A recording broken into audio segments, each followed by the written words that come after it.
talk show, berbincang-bincang secara langsung dengan narasumber. Jadi barangkali Bapak, Ibu, dan teman-teman ada yang ingin bertanya, bisa mengetikkan pertanyaan melalui kolom chat atau dengan raise hand ketika sesi Q&A nanti.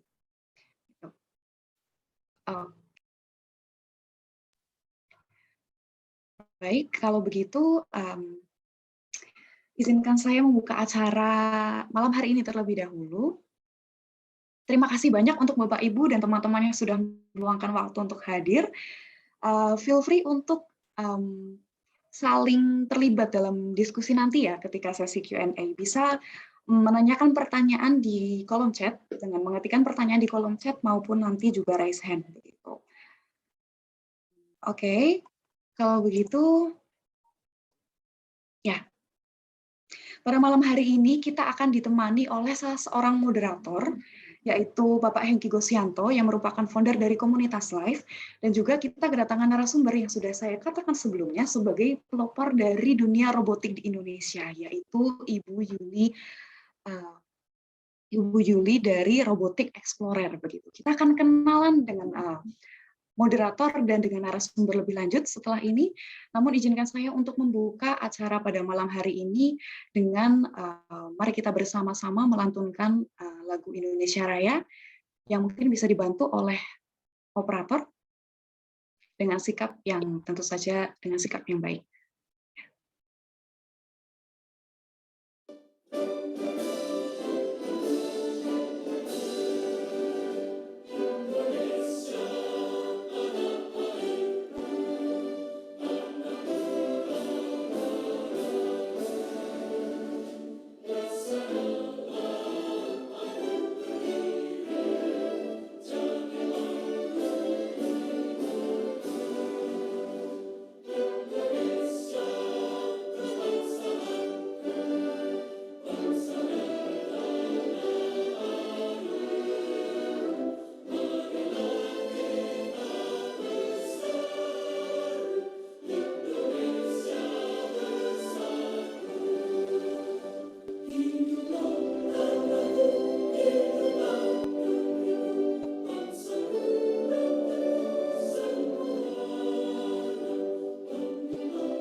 Baik, terima kasih Bapak, Ibu, dan teman-teman semua. Sebelum kita masuk ke sesi utama pada malam hari ini, izinkan saya sekali lagi untuk membuka acara dengan doa. Dengan doa bersama yang akan saya pimpin secara Katolik. Jadi bagi Bapak, Ibu, dan teman-teman yang mungkin beragama atau memiliki kepercayaan lain, diharapkan untuk bisa menyesuaikan. Begitu. Mari kita siapkan hati untuk berdoa dalam nama Bapa dan Putra dan Roh Kudus. Amin. Tuhan, kami mengucap syukur dan berterima kasih karena kami masih bisa mengadakan sesi yang sungguh menarik. Kami akan membahas mengenai robotik pada malam hari ini. Kami mohon berkat-Mu untuk semua unsur yang terlibat pada malam hari ini, baik narasumber, moderator, komoderator, dan segala hal lainnya, supaya kami bisa mengadakan acara pada malam hari ini dengan lancar, kami bisa saling berbagi insight, dan kami juga bisa saling belajar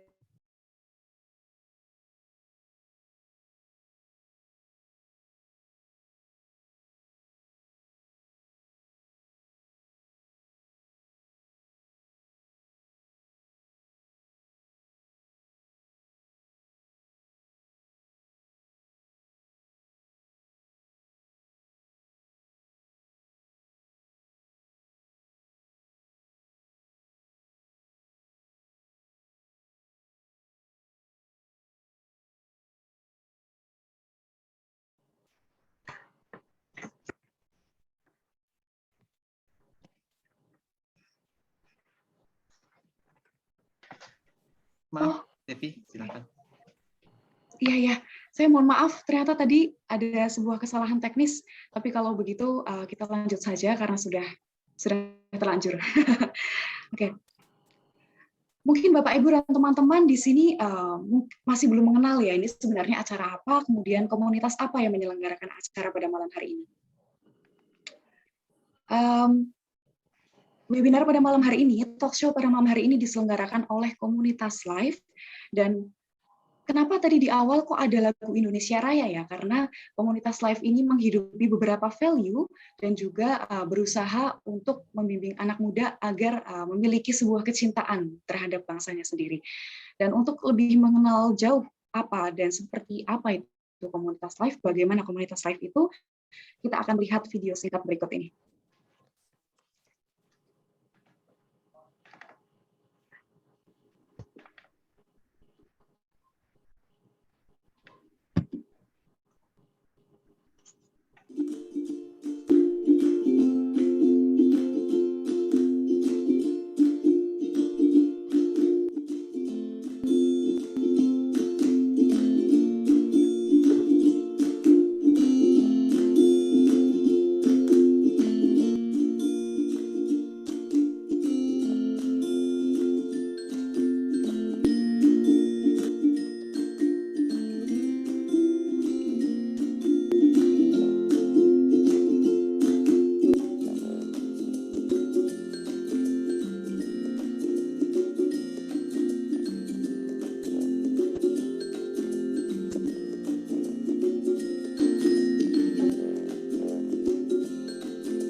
Oke, jadi kurang lebih seperti itu mengenai komunitas live. Barangkali sekarang Bapak, Ibu, dan teman-teman sudah sedikit ada gambaran begitu ya. Jadi kami adalah komunitas yang juga menaungi anak muda dengan beberapa visi dan misi yang sudah tercantum dalam video tadi. Oke, kalau begitu, karena sudah hadir Ibu Julie yang sangat kita tunggu ya dari Robotic Explorer, saya akan mengenalkan moderator dan juga narasumber pada acara malam hari ini.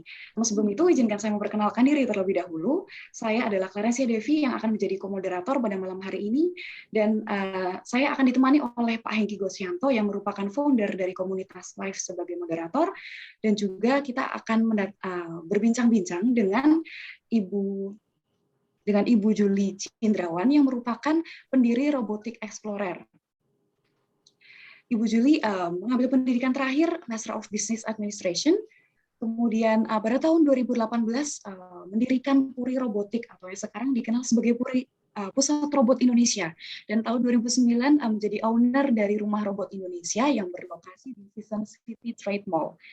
Dan sangat luar biasanya, Bu Julie dan tim sudah berhasil meraih sebanyak 11 rekor muri, di antaranya rumah robot pertama di Indonesia pada tahun 2010, robot pertama menggunakan hasil kerajinan dan budaya Indonesia tahun 2011, olah seni bersama anak berkebutuhan khusus terbanyak tahun 2014, dan yang belum lama ini Gebiar Kreativitas anak berkebutuhan khusus se-Jakarta Timur pada tahun 2015.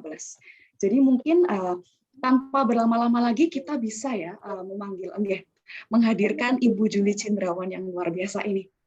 Saya sendiri sudah tidak sabar untuk mengetahui lebih lanjut. Kita sudah tahu ya berdasarkan track record beliau sudah sangat berpengalaman di bidang robotik. Jadi bagi Bapak, Ibu, dan teman-teman yang memiliki pertanyaan, nanti bisa diketik di kolom chat, atau juga bisa bertanya secara langsung dengan raise hand saat sesi Q&A nanti. Ya. Selamat malam Ibu Julie. dan Pak Hengki. Selamat malam. Selamat malam, Devi. Selamat malam, Bu Juli. Terima kasih Malam, sudah Pak. bersedia sharing ya di komunitas live, Bu Juli. Iya, terima kasih diundang, Pak. Kami Terima merasa kasih, sangat Devi. bersyukur. Iya, terima kasih Bu Juli. Soalnya topik ini menarik ya. Saya sendiri tuh sebenarnya jarang dengar webinar atau acara-acara gitu yang mengulik soal robotik begitu, Bu. Jadi, wah ini sepertinya akan sangat menarik. Amin. Oke. Ya, thank you ya, Devi ya, sudah membuka. Selamat malam juga saya ingin menyapa Ibu Bapak yang sudah bergabung di Zoom. Saya lihat jumlahnya sudah 370. Maaf, nolnya kurang kelebihan 1 ya. Kita menunggu lebih banyak lagi yang bergabung ya, Bu Juli ya. Ibu Bapak, ini adalah program baru dari Live. Kalau selama ini bagi Ibu Bapak yang sudah biasa bergabung, itu kan modelnya webinar ya. Mulai bulan Oktober ini, kami mengadakannya dalam bentuk talk show. Makanya disebut Leader Talk. Leader Talk ya, Live Leader Talk. Kalau bicara para leader berbincang-bincang, tentu kita akan mendapat banyak inspirasi ya, Ibu Bapak ya. Dan memang kalau Ibu Bapak tahu seperti tadi ketika ditampilkan mengenai live sekilas, di situ pasti Ibu Bapak sudah menangkap nih bahwa live ini fokusnya kepada leadership ya atau kepemimpinan gitu ya. Kepemimpinan yang bagaimana? Kalau tadi menyimak juga ya entah tersirat atau tersurat begitu ya. Pastinya kita mengacu pada 2 jenis kepemimpinan yang memang basisnya dari iman Kristiani tentu saja, tetapi ini universal ya, bisa diterapkan di mana saja, yaitu heroic leadership yang gagas oleh Chris Loney di tahun 2003 ya, tetapi ini mengambil dari 500 tahun perkembangan dari organisasi Yesuit ya. Luar biasa, dan ini diterapkan di mana-mana di berbagai macam organisasi. Dan juga satu lagi adalah servant leadership, yang kalau kita ingin merunut dari awal-awal ya tidak jauh, itu adalah pengajaran atau bahkan perintah dari yang kita imani, guru kita, sang guru utama kita, Tuhan Yesus, yang sudah mencontohkan membasuh kaki muridnya, ke-12 rasul di malam perjamuan terakhir ketika Tuhan Yesus memberikan dirinya dalam bentuk itu ya, tubuhnya ya, dalam bentuk roti yang dibagikan gitu ya. Itu luar biasa. Satu simbol memberikan diri sehabis-habisnya. Begitu ya. Jadi inilah 2 leadership yang diikuti oleh komunitas live, yaitu heroic leadership dan servant leadership. Malam ini kita kedatangan tamu yang sungguh luar biasa, Ibu Juli Cindrawan. Nah, kalau Ibu Bapak melihat itu, Bu Juli itu memeluk sebuah atau seorang nih, Bu Juli ya, jangan-jangan sudah dianggap seorang robot ya. Bu Juli boleh tahu itu namanya siapa robotnya? Nama robot saya Nau ini, Pak. Ini dapetinnya susah sekali. Jadi ku gendong-gendong karena susah banget dapetinnya. 10 tahun yang lalu. Wow, 10 tahun. sudah 10 tahun. Berarti pacarannya atau anaknya ini sudah 10 tahun ya, Bu Juli sama Nau robot ya? Sudah mengenal 11 tahun kira-kira. 11 tahun ya. Mulai belajar 11 tahun. Ini kalau bisa cerita, robot ini keunggulannya apa, Bu Juli? Kalau robot ini sih unggul banget dan kayaknya nggak pernah diciptakan lagi humanoid robot sekecil ini yang sepintar ini. Jadi dia bisa 38 bahasa. Dia memang dikategorikan robot research. Robot research, memang robot ini buat di research. Dan kenapa tadi saya bilang susah didapat, karena hampir tidak mau dijual ke banyak universitas waktu itu. Ada beberapa universitas yang mau minta beli dia, tidak dijual. Ke saya, tahu-tahu makanya waktu rumah robot buka dan saya gendong ini ada sekitar 5 ya, saya gendong 4. Semua kaget karena saya bisa punya gitu. Itu anugerah Tuhan semua. Jadi banyak cerita panjang di balik ini gitu ya, sampai saya bisa dapatkan.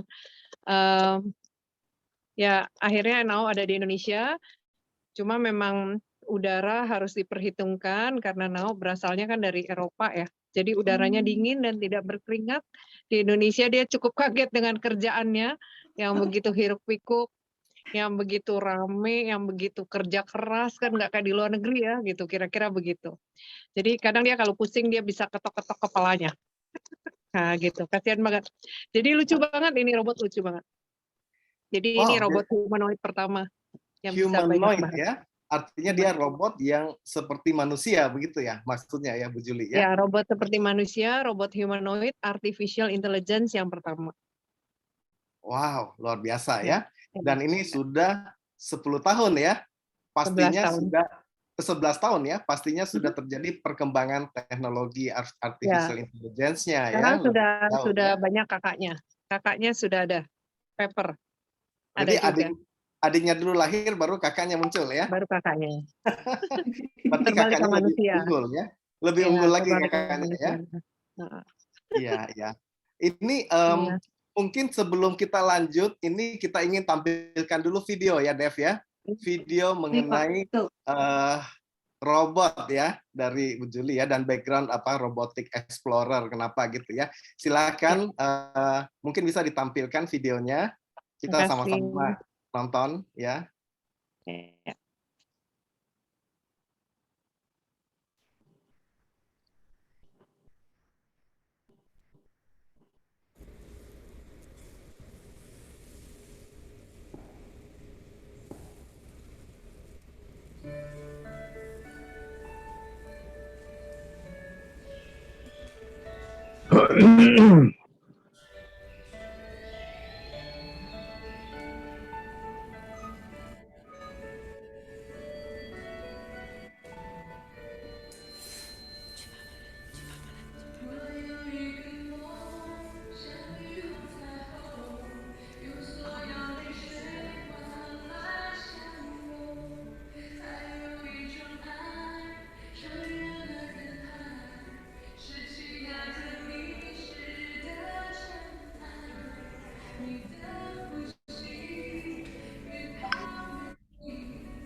Hello, here is your dish. Would you please take it away from my tray and touch my hand? Thank you, take your time.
Wah, itu robot keren sekali ya. Maksudnya sudah bisa mengantar makanan gitu kalau yang kita lihat di video tadi. Ibu Juli masih bersama kami? Oh ya, Ibu, saya penasaran nih mau tanya. Itu tadi robotnya lucu banget. Kalau Now ini kan humanoid robot ya, Bu. Kalau yang tadi kami barusan lihat itu robot apa ya, Bu? Oh, mohon maaf Ibu, belum di-unmute. Terima kasih. Saya pertama mohon maaf, itu videonya salah yang diputar karena barusan tim kita nggak bisa mutar dari tim Pak Hengki ya yang mutar ya. Itu Iya. video di China, itu video di China. Tapi robot yang sama nggak apa-apa, saya betulkan aja. Robot yang sama ada di Indonesia dan situ ada di beberapa rumah sakit untuk membantu pasien COVID kemarin. Jadi kalau kategori robot yang tadi itu robot service, jadi melayani manusia gitu. Heeh. Robot servis itu sekarang sudah banyak ya, Bu? Kalau saya dengar ada di rumah sakit, terus di restoran juga sudah banyak ya, Bu? Iya, tadi saya mau tayangkan beberapa robot servis sebenarnya. Oh 2 menit gitu. setengah ada robot yang udah sekarang malah udah ada kitchen yang full otomatis, semua robot. Itu cukup membuat saya kaget juga. Karena dia malah bisa kasih tahu kita bumbu apa yang kurang di kamu punya dapur gitu, udah harus beli lagi gitu. Jadi dia the whole package, satu dapur itu sudah bisa diatur oleh robot. Kita nggak usah mikirin lagi kebutuhan dapur. Dia bisa masak sekitar saya lihat 40 macam makanan gitu. Nah itu cukup membuat saya sangat surprise. Dulu satu robot hanya bisa satu macam makanan, satu line of dishes. Hmm. Sekarang sudah begitu banyak karena satu dapur dibuat semuanya connected dengan IoT gitu. Wow, ini di Iya. zaman sekarang di mana semuanya restoran itu mayoritas beralih menjadi kitchen ya, centralized kitchen gitu ya. Pasti sangat diperlukan itu, Bu Juli. Nggak apa-apa, boleh ditampilkan kali ya. Silakan timnya Bu Juli menampilkan video robot yang tadi kalau mau, silakan. Boleh, Molly Kitchen. Ya.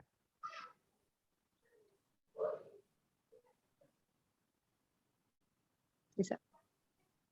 Oke.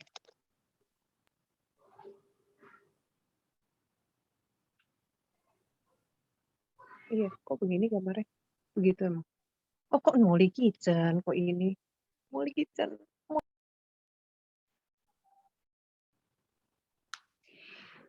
Sambil menunggu video yang diputar, ketika saya sempat cari tahu nih tentang Robotic Explorer itu, yang di tadi lokasinya itu yang ada di mall itu ya kalau nggak salah ya, Bu.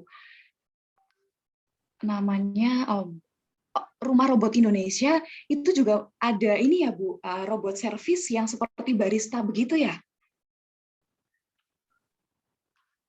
Mic-nya belum nyala, Bu Juli. Bu Juli, mic-nya di-unmute dulu.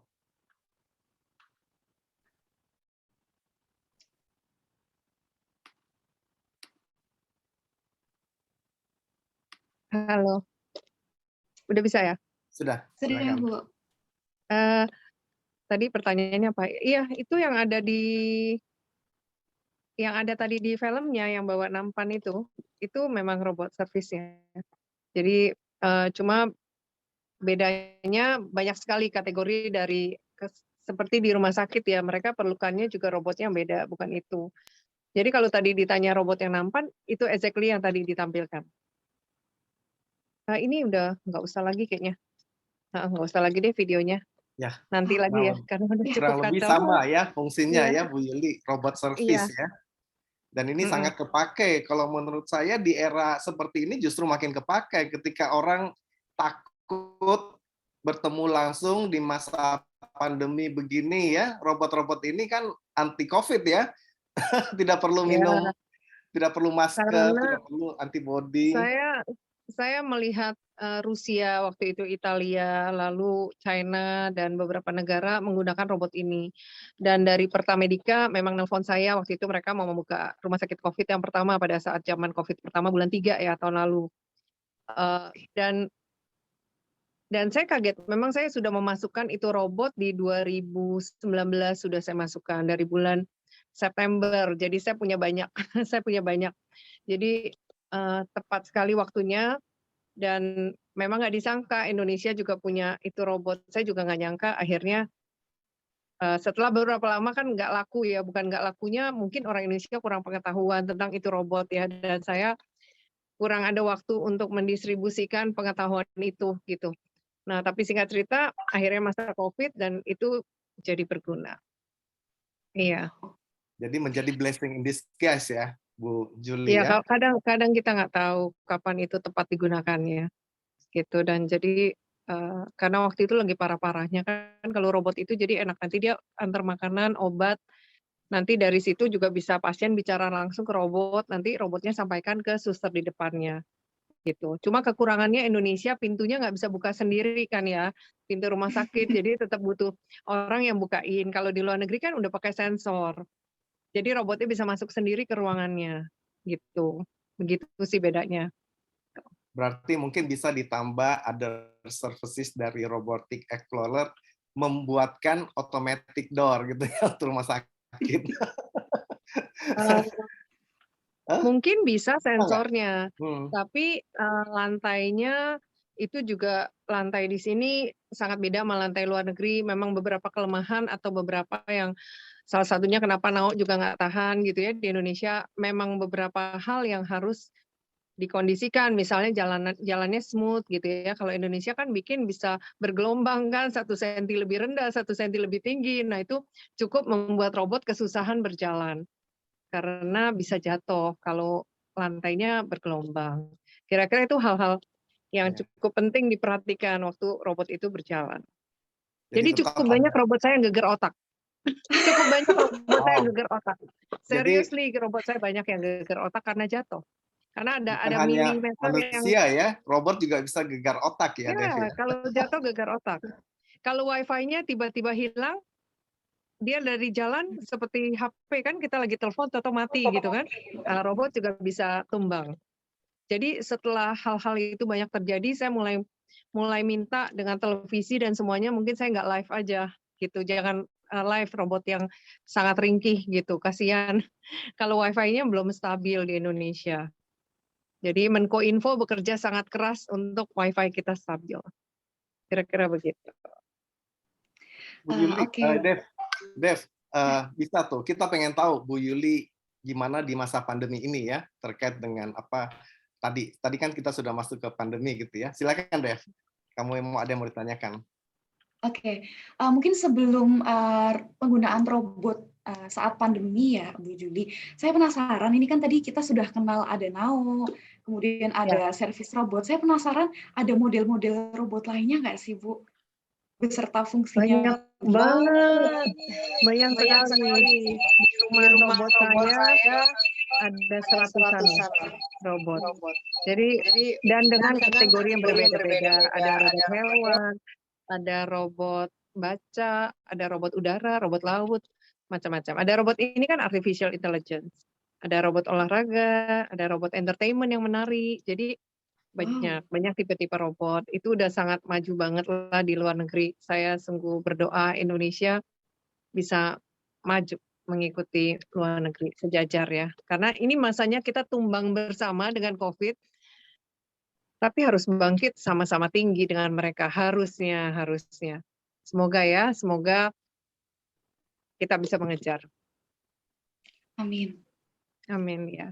Bu Yuli, Ya, 11 tahun ya, now ya, sudah 11 ya. tahun humanoid robot ya, yang kalau saya nangkap tadi Bu Yuli mengatakan itu adalah yang mungkin paling tinggi levelnya ya di antara robot-robot yang lain. Betul nggak Bu Yuli saat itu ya, 11 tahun yang lalu? Benar saat itu. Kalau sekarang ya udah jauh kuno ya, maksudnya bukan kuno, tapi ya sudah berkembang yang jauh lebih luar biasa, cepat sekali gitu. Kan saya berpikir karena di 3 bulan ini banyak sekali talk show gitu ya. Saya jadi keingat, tadi saya mau share, saya keingat buku saya, Robot is My Friend. Ya itu yang saya bilang, ternyata robot-robot, di sini saya tulis, semua riset saya tentang robot-robot humanoid yang udah pernah ada gitu ya, dan fungsinya, historinya, apa perbedaan robot dan manusia, semua saya bahas. Tapi waktu itu imajinasi saya adalah, robot kan teman kita. Tapi tidak sangka 10 tahun kemudian, yaitu sekarang yang menuju 2022, benar-benar robot itu jadi teman kita dan nyata ya, bukan sekedar di pikiran atau di tulisan. Tapi benar-benar nyata robot itu sudah hidup bersama kita. Kan kita udah mau society 5.0 nih. 5.0 ya kita berteman bersama robot, itu artinya 5.0. Kira-kira gitu. Jadi nyata ya. 5.0 yang menunjukkan satu perubahan besar dari 11 tahun yang lalu, now humanoid robot sampai dengan hari ini 5.0, itu perubahannya seperti apa sih Bu Juli? Mungkin bisa disampaikan sedikit update teknologi terkini gitu ya. Mau ada presentasi atau gimana, silakan Bu Juli kalau mau sedikit biar kita terinspirasi oleh teknologi sambil terbaru. Adaptasi teknologi ya. Sebentar Nadia, adaptasi teknologi. Jadi saya nggak apa-apa, abis ini saya keingat adaptasi teknologi, tapi biar saya sharing dulu sambil menunggu ini. Nah, jadi waktu zaman saya mulai robotik itu berarti waktu saya salah pesan barang itu tahun 2005 ya. 2005 saya salah pesan barang. Jangan dulu. Saya salah pesan barang. Lalu saya agak bingung waktu itu. Saya apakah harus meneruskan bisnis robotik ini atau tidak? Nah, waktu itu. Jadi kisahnya banyak yang bertanya sebenarnya. Tadi Devi mungkin mau bertanya ke saya, cuma nggak jadi nanya karena lupa gitu ya videonya. Mengapa saya bisa terjun ke dunia robotika, dan itu yang ditanya semua orang, memang mungkin awalnya mesti begitu. Nah, saya salah pesan barang 1 kontainer, itu awal sebabnya. Terjadilah, saya mikir, apakah saya harus teruskan bisnis ini atau tidak? Sampai pada keputusan saya meneruskan bisnis ini. Mengapa? Karena saya lihat, saya survei Indonesia itu di negara yang waktu itu posisinya 17 tahun yang lalu sama dengan Vietnam, sama dengan Malaysia, ya kira-kira begitu. Negara yang middle ya, middle. Dan semua negara itu sudah ada pelajaran robotik. So, saya ingin sekali Indonesia nggak ketinggalan. Itu mungkin karena saya cinta pendidikan ya. Jadi saya mau Indonesia tidak ketinggalan, dan di sekolah-sekolah mereka saya riset sudah ada di SMK-nya itu pelajaran robotik. Nah, saya tahu robotik tidak ada yang terima saat itu, ya 17 tahun yang lalu siapa yang ngerti kata robot? Saya juga nggak ngerti, ya 17 tahun yang lalu, tapi yang saya tahu saya salah pesan barang. Akhirnya saya lanjutkan, karena saya tahu Indonesia pasti membutuhkan soon or later, secepat itu atau nanti pasti membutuhkan. Dan waktu saya memulai berarti itu di tahun masih revolusi 3.0 menurut saya. Karena Pak Jokowi baru mencanangkan yuk kita masuk revolusi 4.0 itu pada saat akhir tahun 2018 saya ingat. Oktober 2018. Nah, mulailah di saat itu tuh yuk masuk ke era yang baru. Nah, Indonesia masih 3.0. Dan kalau sampai saat ini harus saya katakan dengan jujur, Indonesia masih 3.0. Sadly to say, Indonesia masih 3.0. Mengapa? Banyak hal lah ya, Indonesia juga pulaunya banyak ya, provinsinya banyak, kabupatennya banyak. Jadi memang tidak semudah itu untuk merubah ke 4.0 dari 3.0. Tapi COVID ini menurut saya akan membawa Indonesia lebih cepat ke era 4.0. Ya, kita masuk ke 5.0 itu nggak mungkin sebelum kita melewati masa 3.0 atau masa robotik itu sendiri. Masa robotik itu sendiri 3.0. Kalau 4.0 itulah adalah masa hyperkonektivitas. Itu yang akan saya bahas sebentar lagi, 10 menit saya ambil waktu. Hyperconnectivity itu revolusi 4.0. Jadi semuanya terconnected. Makanya kita kesel kalau wifi kita mati. Kenapa? Karena ya kemarin aja tuh katanya 3 jam blackout, pusing semua. Kita kerja katanya itu jam 3 pagi sampai jam 6. Mati gitu kan WA-nya. Nah itu pusing semua. Nah sekarang saya share. Silakan, ini digital transformation.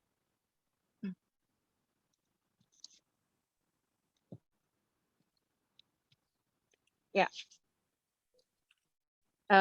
saya ini akan cepat aja di sini. Nanti silakan, nggak apa-apa materinya kalau ada yang mau bisa Pak Hengki boleh share.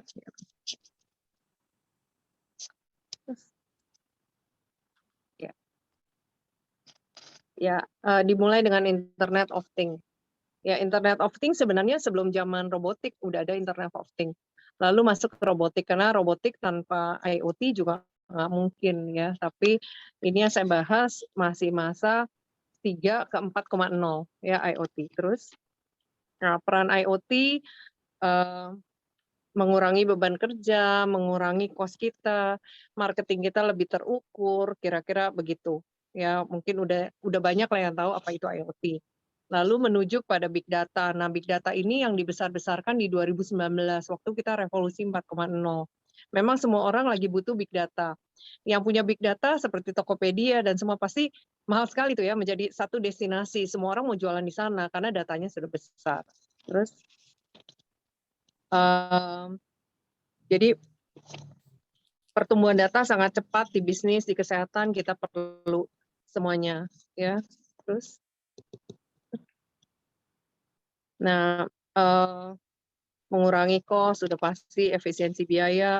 Lalu setelah big data ada lagi cyber security ya. Nah, cyber security. Dalam arti ingat nggak waktu kita zaman banyak dihack gitu ya, karena keamanan security belum baik. Tapi sekarang puji Tuhan saya lihat keamanan security udah cukup baik. Nyambung lagi ke cloud computing, asik nih data kita nggak akan hilang, kalau HP hilang nggak apa-apa, datanya nggak akan hilang gitu kan. Dulu kita stres kalau HP hilang gitu, ingat nggak masa pucet gitu, lebih pucet HP hilang daripada KTP hilang kayaknya gitu kan. Nah ini udah nggak terjadi lagi karena udah ada cloud. Terus ya lalu berkembang kepada sistem integration. Ya ini kalau mau dibahas satu-satu, saya pernah bikin materi tentang pembahasan ini satu-satu.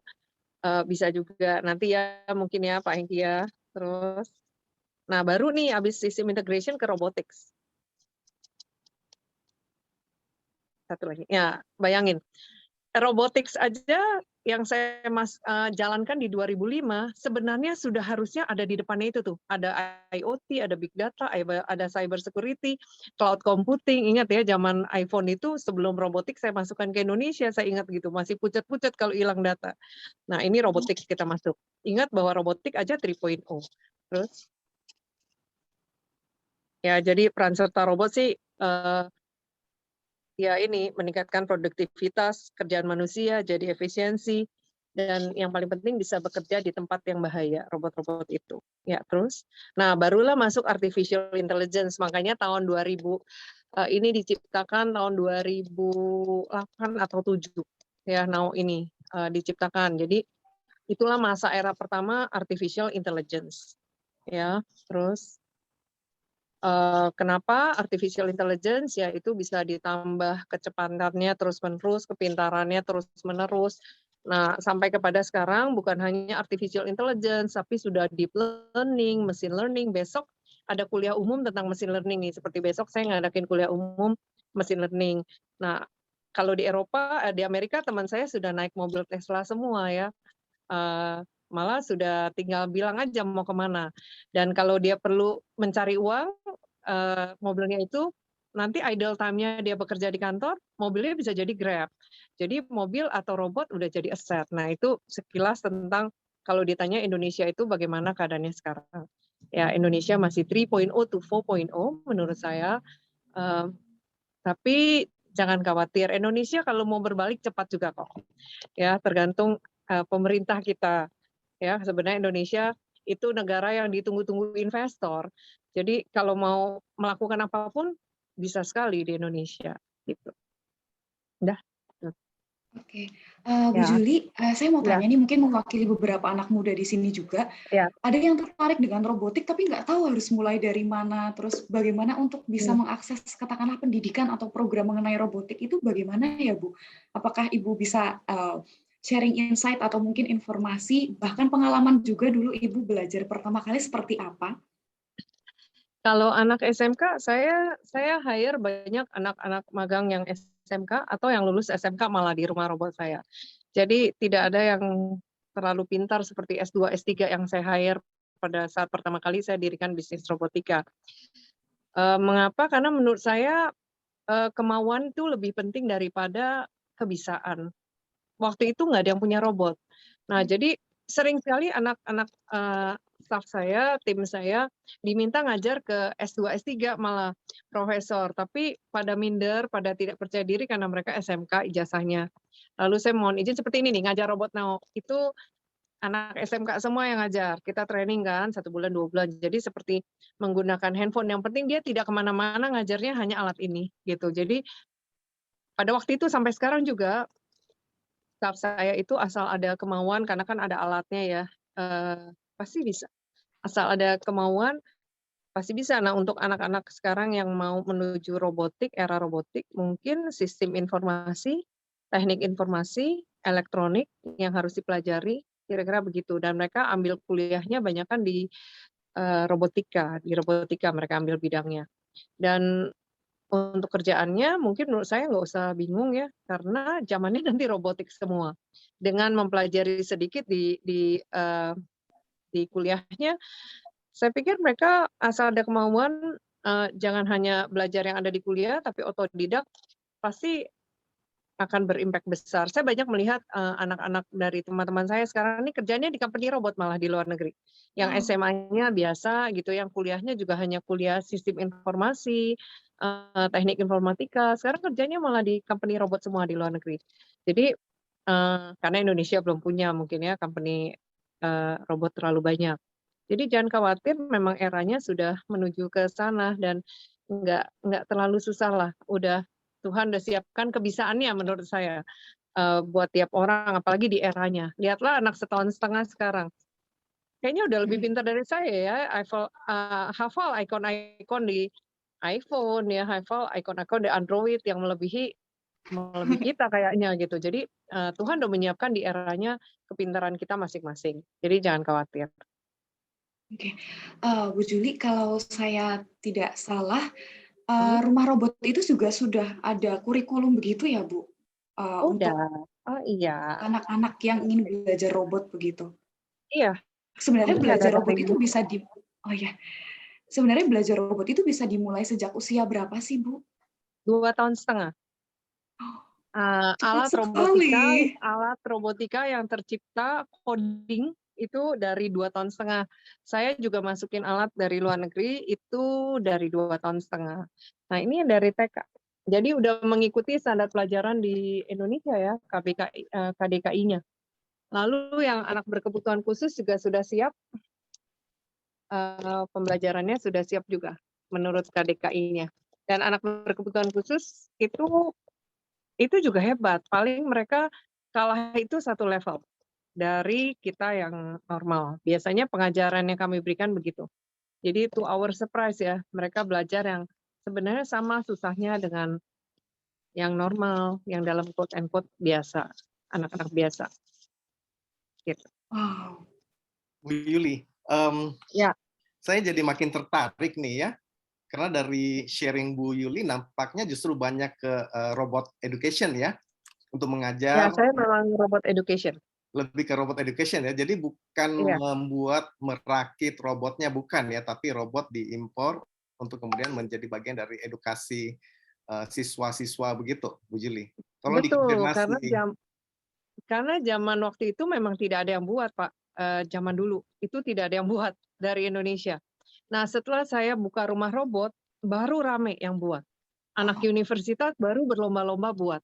Tapi namanya baru buat, biasanya kan banyak kekurangan sekali. Dan saya harus akui kekurangan dari anak mahasiswa atau bukan anak mahasiswa yang lebih tinggi dari mahasiswa, profesornya.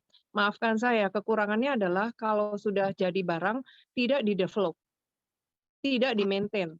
Jadi kalau buka company juga misalnya sebentar aja, udah bosen nggak laku stop. Nah itu tidak persisten, komitmennya kurang di bangsa kita. Mungkin karena tidak ada suntikan dana juga dari pemerintah gitu ya. Jadi berjuang sendiri. Nah itu tidak banyak faktor lah yang tidak bisa disalahkan juga. Nah tapi intinya kenapa saya beli dari luar negeri memang zaman waktu itu belum ada. Nomor 2 memang kalaupun saya beli dari produk Indonesia yang sudah ada di tahun ke-6 saya usaha, biasanya ditinggalkan karena tidak di-maintain, tidak di-maintenance, tidak di-upgrade, sehingga nanti saya yang kena komplain dari sekolah-sekolah. Saya memutuskan, saya tetap sampai kemarin COVID, tetap ambil barang semua dari luar negeri. Sebenarnya rumah robot saya yang kedua kemarin. Kenapa? Ya Pak, Enggak, sorry barusan ada. silakan lanjut Bu Juli. Ada yang bocor Iya, tadi. iya. Ya gitu sih. Jadi maksud saya sebenarnya pas rumah robot buka, impian saya adalah saya bisa menyatukan produk-produk anak bangsa. Karena selama saya keliling ke Indonesia, waktu saya memberikan kuliah umum dan semua, saya melihat mereka banyak hasil, tapi tidak ada yang mendukung. Saya melihat saya pribadi nggak ada yang mendukung gitu kan selama ini. Jadi saya pengen dukung mereka dengan rumah robot, ayo jual di rumah robot karena murid saya cukup banyak, saya bisa beli produk mereka dan saya bisa jual lagi gitu. Nah, balik lagi adalah yang saya lihat dari anak-anak mahasiswa ini juga kurang konsistennya. Walaupun saya beli gitu ya, kadang terlambat sekali. Janjinya seminggu atau 2 minggu baru dikirim. Lalu ada spare part yang sekarang bagus, sampelnya nanti pas hasilnya tidak seperti sampel. Nah, itu yang kadang membuat saya jadi tidak jadi beli lagi gitu. Nah, mungkin itu yang membuat customer lain juga gitu. Nah, itu mungkin mentalitas yang harus diajarkan kepada anak-anak kita. Jadi, ya nomor satu memang karakter. Nomor satu memang karakter, persistence-nya, komitmennya, juga ya gitu, kalau dapat order ya kita harus melebihi yang diminta, bukan mengurangi dari yang diminta. Itu nomor satu untuk bisa jualan sih menurut saya. Oh, Karena di bisnis jadi apapun kayak robotik, kalau kita nggak bisa sales-nya ya nggak jalan company-nya. Emang nomor satu harus bisa jualan. Nah, jualan itu perlu rangkaian rangkaian dari karakter ya, rangkaian dari karakter yang harus ada untuk nomor satu sales. Kira-kira gitu. kalau saya bisa sedikit menambah tadi yang Bu Juli maksud itu kan kebetulan saya kan di bidang service quality ya. Jadi bicara kepuasan pelanggan yang tadi Bu Juli sampaikan kan melampaui harapan dari customer ya. Betul sekali. Memang dan itu bicara bukan hanya sales tapi membangun relasi ya, menjalin relasi dengan customer. Dan itu akan lebih long lasting ya, lebih jangka panjang ya. Bukannya transaksi tapi relasi begitu ya. Betul sekali Bu Juli. Nah, saya pengen tahu lebih jauh nih. Tadi kan Bu Juli udah cerita sekilas. Saya nggak tahu apakah nanti mau share video mengenai services dari Robot Explorer sendiri, persisnya itu apa. Tapi pertanyaan saya begini, Bu Juli. Sebenarnya apa yang membedakan Robotic Explorer dibanding dengan pebisnis robot yang lain? Mungkin Bu Juli sambil menampilkan videonya nanti bisa menceritakan juga ini terkait dengan. Kita mau tampilin lagunya aja deh, boleh? Ada nggak yang lagunya aja? Saya sebentar ditunggu. Ya, sebenarnya bedanya apa ya? Bedanya mungkin gini. Memang saya yang pertama dirikan, lalu habis itu banyak yang jago-jago robotik, jago-jago komputer mendirikan juga company robotika. Tapi sampai saat ini saya lihat yang bertahan hanya 1-2 juga sih. Sampai saat ini nih yang saya lihat. Kalau saya orangnya nggak pernah saya survei bandingkan harga mereka berapa, apa yang mereka berikan gitu. Tapi yang pasti satu hal yang saya tahu, saya terima semua merek. Jadi saya tidak seperti misalnya iPhone, saya cuma boleh jualan iPhone. Atau saya terima Samsung, saya cuma boleh jualan Samsung, kira-kira begitu. Jadi saya bisa namakan Rumah Robot Indonesia, apapun yang diminta customer biasanya saya setujui, saya coba lakukan gitu ya, even robot dari kertas. Even acara kemarin ini juga sering sekali lah acara saya biasa 500 sampai 5.000 anak gitu kan. Dan nggak mungkin menyediakan robot segitu banyak. Jadi saya berusaha meng-cater needs-nya mereka. Apapun robot yang ada di imajinasi anak dan guru, saya coba jadikan itu. Misalnya Muri robot, Muri pohon-pohon yang ekosistem, waktu itu kan eko. Saya buatin juga. Jadi satu Citraland tuh penuh dengan robot, gitu, pohon robot. Nah, misalnya robot kertas yang nanti kalau ada yang punya kesempatan bisa rumah robot upacara bendera 17 Agustus. Nah, itu robot-robot kumpulan dari semua robot, ada robot kertasnya juga banyak, tapi melakukan upacara gitu. Jadi saya berusaha membuat apapun tidak terbatas dengan tema, situasi, kondisi, tapi kita bisa ciptakan tuh robot. Oh ya, satu lagi dengan Pak Ahok waktu itu, saya bikin robot komodo. Nah, itu dari bahan bekas semua. Dari bahan bekas semua, panjangnya 3,7 meter, sampai kakinya dari Play Nintendo punya remote gitu, kakinya komodo gitu. Jadi imajinasi yang luar biasa dari anak bangsa Indonesia. Jalan nggak robotnya? Jalan. Prinsip robot ada nggak? Ada banget gitu. Nah, itu yang saya mau bilang, bukan kebisaan tapi kemauan kita campuran dari semua itu gitu. Nah, boleh? Udah ya lagunya? Ya. Ya.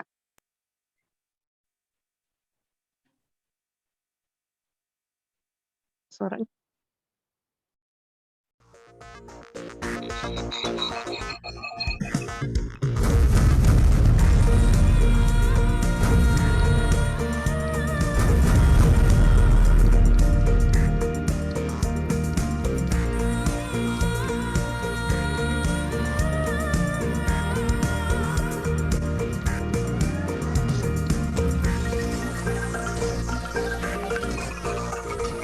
Zaman ini zaman yang maju, era ini era globalisasi. Saya coba mengarang lagu ini. perubahan sekarang ini. Mari kita bersama-sama bersatu membangun negeri dengan teknologi yang modern tapi tetap berbudaya bangsa. Kami ingin lihat negeri ini maju, berdiri sejajar di kancah internasional. Satu cinta dan satu cinta bagi masa depan negeri ini, bagi masa depan anak. Halo, selamat datang. Saya Elis Robot Service berteknologi AI di Indonesia. Saya akan memandu Anda untuk mengenal teknologi robotik. Mari ikuti saya.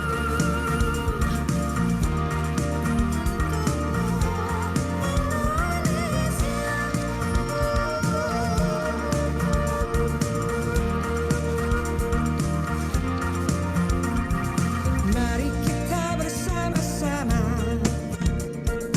bersatu membangun negeri dengan teknologi yang modern tapi tetap berbudaya bangsa.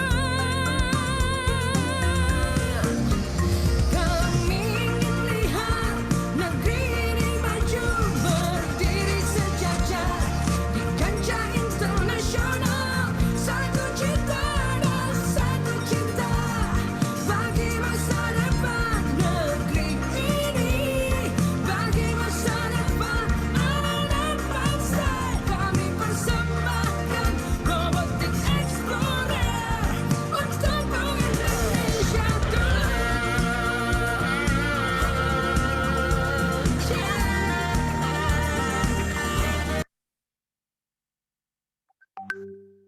Oke.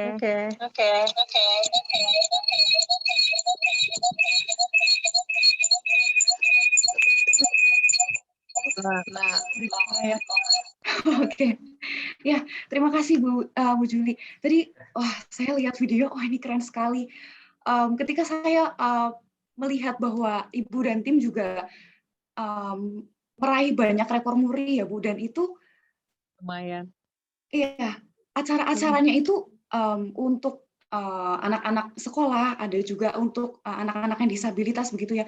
Saya merasa bahwa wah, Indonesia sebenarnya ini masih jauh sih kalau semisal mau kenal robotik sampai dengan mungkin level expert begitu yang saya ekspektasikan gitu.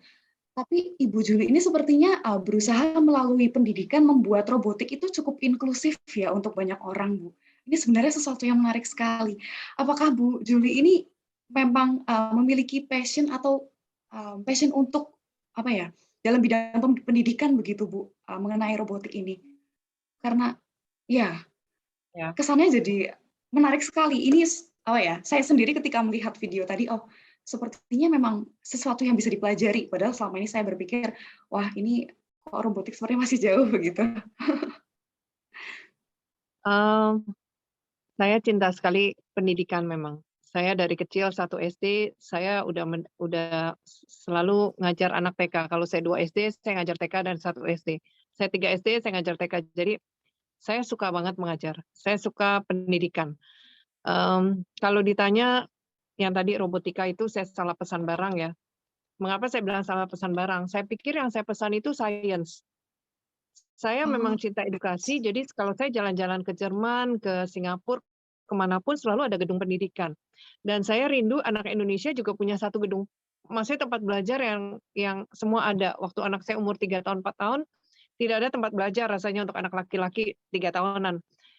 Cuma ada renang juga nggak diterima, bimbel juga boleh belajar baca tulis waktu itu. Jadi saya pikir saya mau buka, waktu itu kursus Inggris saya udah ada 800 orang. Jadi saya pikir saya buka kursus sains deh satu lagi. Nah saya nggak sangka yang saya pesan itu bukan sains tapi robotics. Dan saya nggak pernah sangka saya pesan alat robotik. Jadi waktu satu kontainer datang dan saya melihat semuanya kok gambar komputer ya gitu. Saya cukup kaget. Saya harus bilang saya kaget karena saya S1 dan S2. Saya S2 itu zaman sudah banyaknya robotik di zaman itulah gitu ya. komputer maksudnya. Dan saya ingat zaman itu saya mohon pada profesor saya, pembimbing saya di San Diego waktu itu Amerika, boleh nggak Prof, saya bikin skripsi saya tidak pakai komputer, saya tulis tangan, saya ingat 394 halaman saya tulis tangan. Karena apa? Karena saya nggak terlalu suka komputer. Jadi bisa dibayangin waktu satu kontainer datang dan semuanya ada komputer, saya cukup shock. Shock. Saya cukup shock. Kalau ditanya menurut Bible nangisnya seberapa banyak, mungkin sedanau Galilea. Sedanau Galilea. Jadi Ibu papi Cili. saya shock. Saya kan bukan orang yang menangis gitu. Nggak pernah papi saya lihat saya nangis juga gitu. Jadi dia kaget lihat saya shock. Karena saya shock. Itu ngeliat komputer segitu banyak saya shock. Jadi papi saya bilang, bagaimana kalau ditaruh di belakang di ini aja di pabrik, kamu tidak usah jalankan itu robotik karena kamu jalanin pabrik aja, pabrik kancing waktu itu. Saya pikir, ada 3 hal yang membuat saya tetap bertahan. Nomor 1 adalah anak saya udah pasti. Saya tidak mau satu saat waktu mereka dewasa seperti sekarang, saya waktu mereka bertanya, "Mami terusin nggak bisnis ini?" Saya nggak bisa berkata, "Teruskan," gitu, "jangan menyerah." Saya nggak bisa berkata itu. Itu nomor 1 memang yang saya pikirin anak saya waktu itu. Apa jawaban saya waktu mereka nanti menyerah gitu.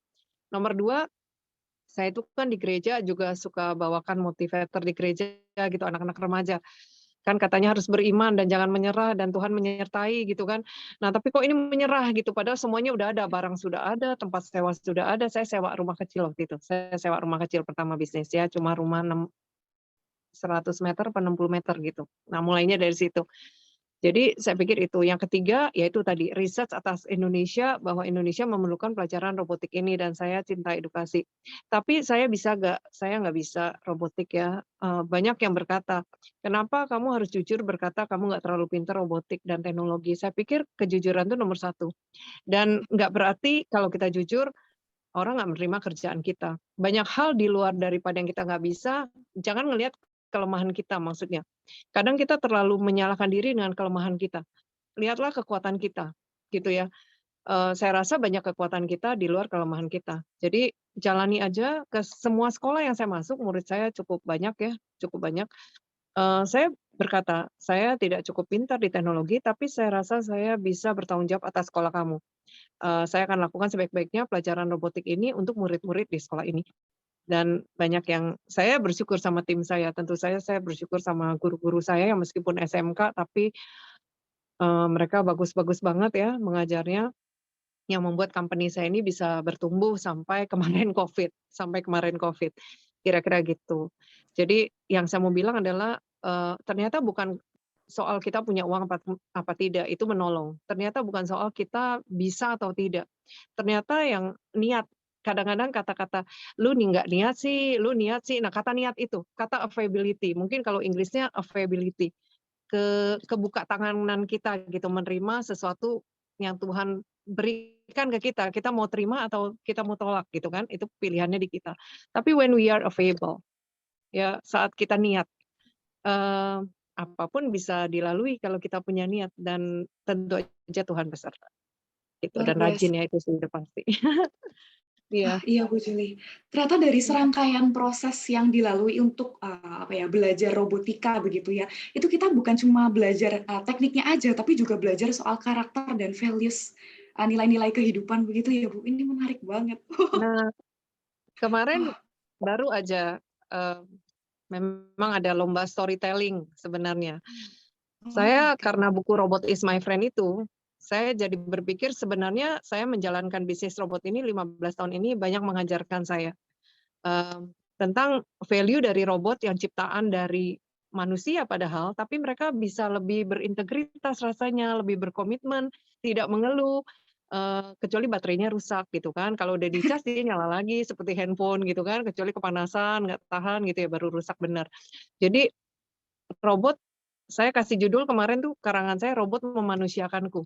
Jadi karena robot ini saya jadi lebih lebih manusia gitu karena belajar dari robot yang kita ciptakan gitu. Ada satu value juga yang saya mungkin mau share. Saya pernah disuruh buat robot 5 waktu. Jadi sholat 5 waktu. Nah, pada waktu itu saya buatkan. Jadi anak madrasah 2.500 anak per 500 sholatnya beda-beda gitu 5 waktu ya. Dan robotnya benar-benar ikutin jam sholatnya gitu. Kita adalah parade robot, kita kamuflasekan jadi robot teater gitu waktu itu. Di situ saya belajar bagaimana robot itu begitu ingat cara berdoa, jamnya mereka tahu-tahu bisa berdoa gitu. Kita ajarin jamnya, tahu-tahu mereka bisa sholat gitu. Di situ anak-anak belajar yang saya rasa nggak akan mereka lupakan. Bahwa robot aja ciptaan mereka sendiri pada saat itu.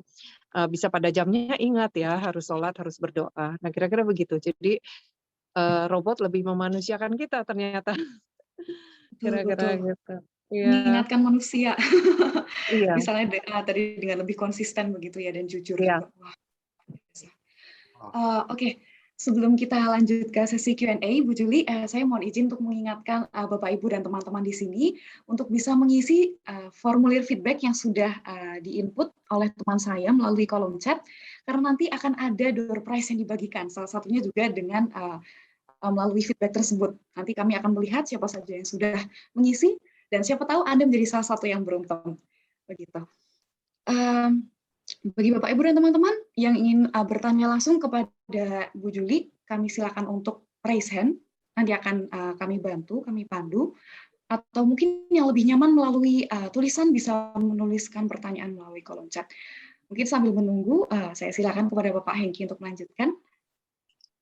Oh iya, ini kita berikan waktu ya, Dev ya. Kita berikan waktu kepada teman-teman untuk mengisi feedback. Mungkin Ardian akan memutar sedikit lagu atau bagaimana, silakan. Kita kasih jeda juga mungkin ada jeda sekitar 5 menit untuk yang mau break dulu sambil menunggu pertanyaan, Dev. Ya, kita menunggu pertanyaan di chat box ataupun yang raise hand nanti. Kita akan address sekitar 5 menit dari sekarang. Jadi kita beri kesempatan untuk mengisi feedback, karena seperti yang Devi sampaikan tadi, bagi teman-teman yang mengisi feedback, itu nanti akan kami undi dan akan mendapat door prize.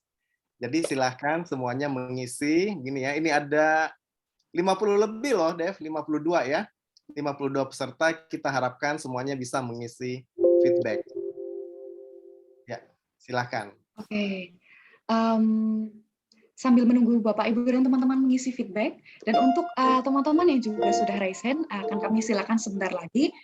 Izinkan saya untuk menjelaskan sedikit bahwa acara pada malam hari ini semuanya adalah free, namun barangkali Bapak Ibu merasa, acara ini sangat bermanfaat dan sangat berguna, dan ingin memberikan sedikit partisipasi untuk komunitas live, bisa mengirimkan melalui nomor rekening BCA yang sudah tertera di layar, 74.8030.5391. Atau Bapak Andreas Segi Gusyanto atau Budi Hartono. Oh ya, terima kasih Kak Maximilianus Galih ya. Untuk Bapak Ibu dan teman-teman yang lain, feedback-nya kami tunggu ya. Terima kasih. Oke. Kak Ardian, boleh tolong stop share sebentar. Oke. Sebentar ya Kak Vincent Sifrepu. Tadi kita belum mengenal secara utuh lebih jelas mengenai komunitas live. Mungkin dari operator akan menayangkan sedikit lagi sebuah video untuk menjelaskan kira-kira komunitas live itu acaranya ngapain aja sih? Selain bikin talk show, bikin webinar, begitu. Apa sih yang bisa kita peroleh dari komunitas live?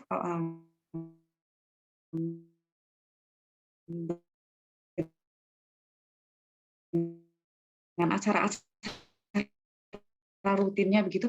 Mungkin dari operator bisa tolong dibantu untuk di-share videonya.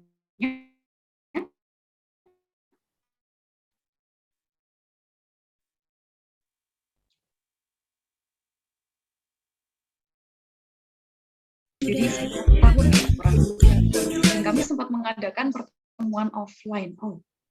Sayang sekali, sepertinya ada masalah koneksi. Oke. Kami sempat mengadakan pertemuan offline sebelum akhirnya pandemi semua berubah menjadi online gitu. Dan salah satunya ya seperti yang Bapak Ibu hadiri saat ini, pada beberapa bulan yang lalu kami mengadakan webinar secara rutin, itu topiknya berbagai macam, mulai dari kebangsaan, kemudian ada juga tentang karir begitu, yang intinya adalah mengarah pada pengembangan anak muda.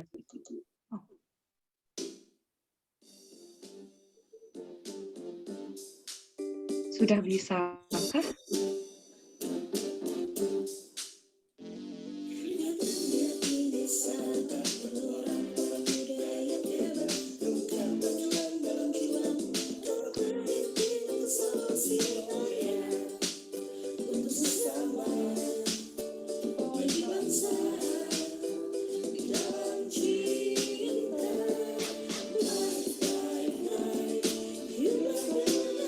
Oke. Terima kasih Kak Ardian. Mungkin bisa di stop share saja karena ternyata ada masalah koneksi. Kita akan lanjut ke agenda berikutnya saja. Gitu.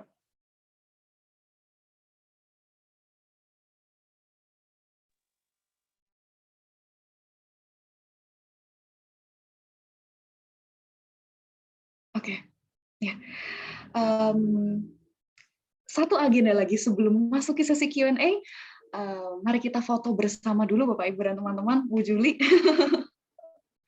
terima kasih atas kesempatan yang luar biasa spesial ini, boleh berbincang-bincang bersama Bu Juli.